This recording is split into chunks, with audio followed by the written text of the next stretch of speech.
Good morning, everyone. On this solemn day, I recall that the first order of business for members of Congress is the solemn act to take an oath to protect and defend the Constitution of the United States. There's great respect and gratitude that I thank the chairs of the committees, the 6 committees who have been working to help us honor our oath of office. I also want to thank the staff of those committees and the committee members for all of their work over this period of time to help us protect and defend. I want to thank the Chairman of the Judiciary Committee, Mr. Nadler, Chair of the Intelligence Committee, Mr. Schiff, Chair of the Ways and Means Committee, Chairman Richie Neal of Massachusetts, the Chair of the Foreign Affairs Committee, Elliot Engel of New York, the Chair of the Financial Services Committee, Maxine Waters of California, the Chair of the Committee on Government Reform and Oversight, Congresswoman Carolyn Maloney. I also want to acknowledge the important work that was done by our dear and departed, may rest in peace, Elijah Cummings as chair of the Oversight Committee. Now pleased to yield to the distinguished chair of the Judiciary Committee, Mr. Nadler.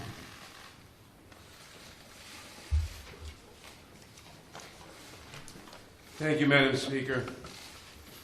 Over the last several months, the investigative committees of the House have been engaged in an impeachment inquiry into President Donald Trump's efforts to solicit foreign interference in the 2020 elections, efforts that compromised our national security and threatened the integrity of our elections.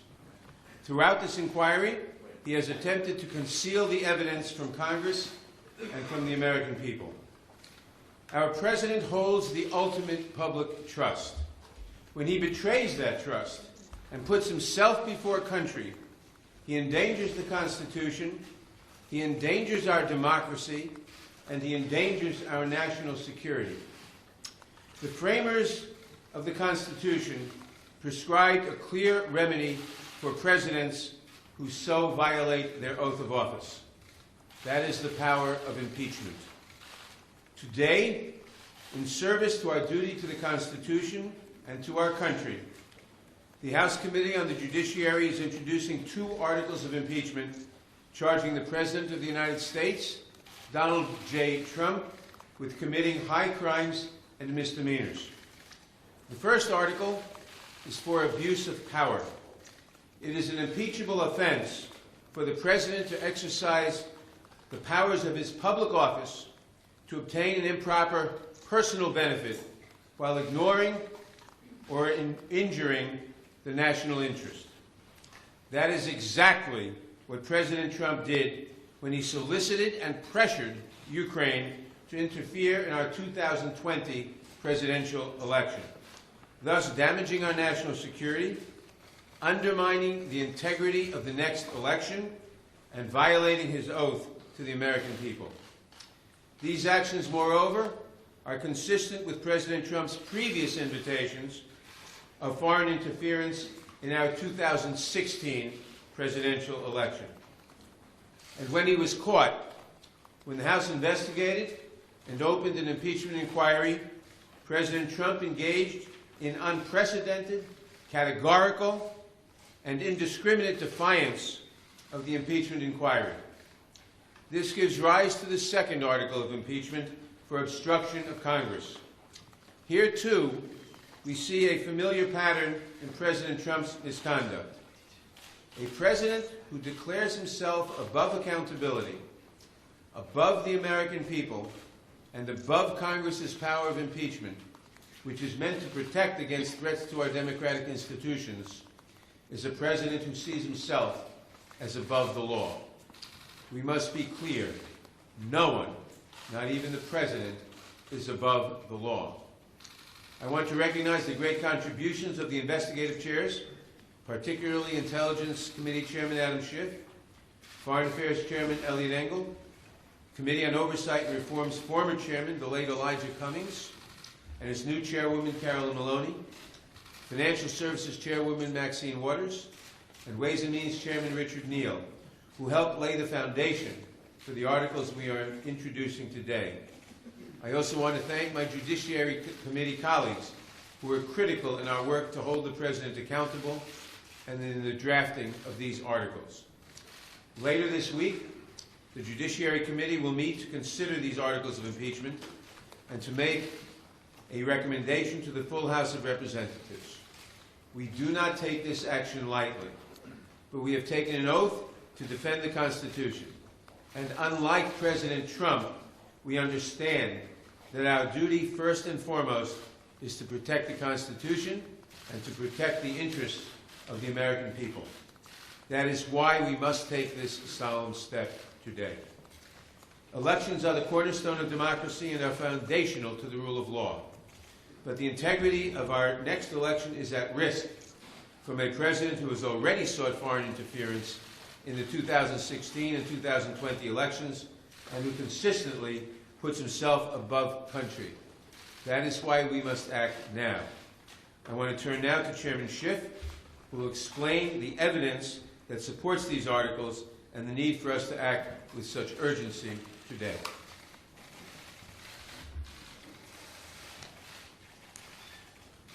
Thank you, Mr. Chairman. Thank you, Madam Speaker, and to my colleagues, good morning. The framers of the Constitution recognized that someday a president might come to office who would abuse that office, betray the public trust, and undermine national security to secure foreign help in his re-election, and who would seek to abrogate the power of Congress to hold him accountable. They recognized this danger, and they prescribed a remedy, and that remedy is impeachment. It is an extraordinary remedy, and one that I've been reluctant to recommend until the actions of President Trump gave Congress no alternative. We stand here today because the President's continuing abuse of his power has left us no choice. To do nothing would make ourselves complicit in the President's abuse of his high office, the public trust, and our national security. The President's misconduct is as simple and as terrible as this.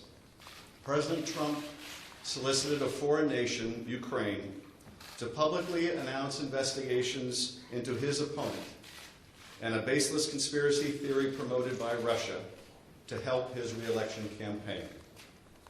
President Trump abused the power of his office by conditioning two official acts to get Ukraine to help his re-election: the release of hundreds of millions of dollars in military aid that nation desperately needed, and a White House meeting with an ally trying to fend off Russian aggression. In so doing, he undermined our national security and jeopardized the integrity of our next election. And he does so still. The evidence of the President's misconduct is overwhelming and uncontested. And how could it not be when the President's own words on July 25th, "I would like you to do us a favor, though," lays so bare his intentions, his willingness to sacrifice the national security for his own personal interests. And when the President got caught, he committed his second impeachable act: obstruction of Congress of the very ability to make sure that no one is above the law, not even the President of the United States.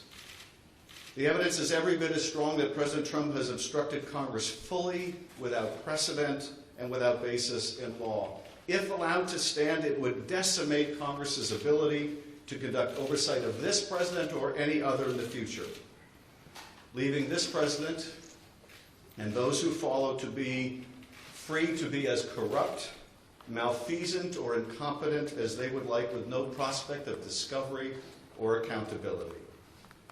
Now, some would argue, why don't you just wait?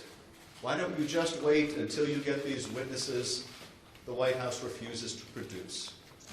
Why don't you just wait until you get the documents the White House refuses to turn over? And people should understand what that argument really means. It has taken us 8 months to get a lower court ruling that Don McGahn has no absolute right to defy Congress. 8 months for one court decision. If it takes us another 8 months to get a second court or maybe a Supreme Court decision, people need to understand that is not the end of the process. It comes back to us and we ask questions because he no longer has absolute immunity, and then he claims something else, that his answers are privileged and we have to go back to court for another 8 or 16 months. The argument, why don't you just wait, amounts to this. Why don't you just let him cheat in one more election? Why not let him cheat just one more time? Why not let him have foreign help just one more time? That is what that argument amounts to. The President's misconduct goes to the heart of whether we can conduct a free and fair election in 2020. It is bad enough for a candidate to invite foreign interference in our political process, but it is far more corrosive for a president to do so and to abuse his power to make it so. Despite everything we have uncovered, the President's misconduct continues to this day, unapologetically and right now. As we saw when he stood on the White House lawn and he was asked, what did you want in that July 25th call? And he said the answer was a simple one.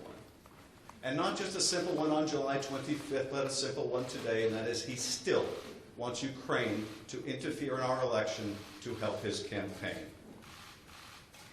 Even this week, the President's lawyer was back in Ukraine seeking to revive the same debunked conspiracy theory promoted at the President's behest. Which gets to the final and most pernicious of the arguments that we have heard in the President's defense. That the President can do whatever he wants under Article 2, including get foreigners involved in our elections, and we should just, to quote the President's Chief of Staff, get over it. Ben Franklin said, we have a republic if we can keep it. The President and his men say, you can't keep it, and Americans should just get over it. Americans don't get to decide American elections anymore. Not by themselves, not without foreign help. For the members of Congress, this is not a question of fact because the facts are not seriously contested. It is rather a question of duty. The President's oath of office appears to mean very little to him, but the articles put forward today will give us a chance to show that we will defend the Constitution and that our oath means something to us. I thank you, Mr. Chairman.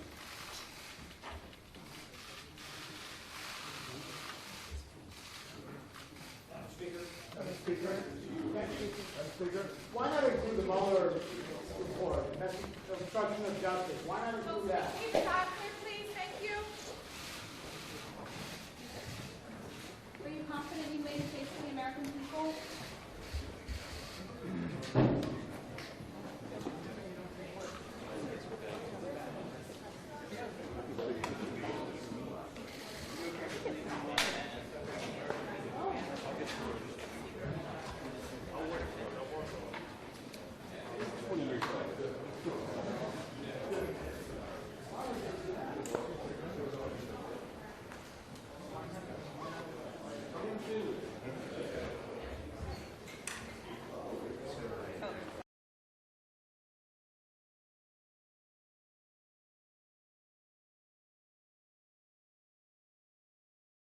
Service.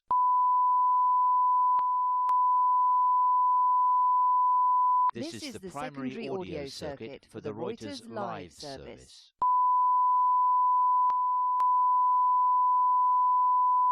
This is the primary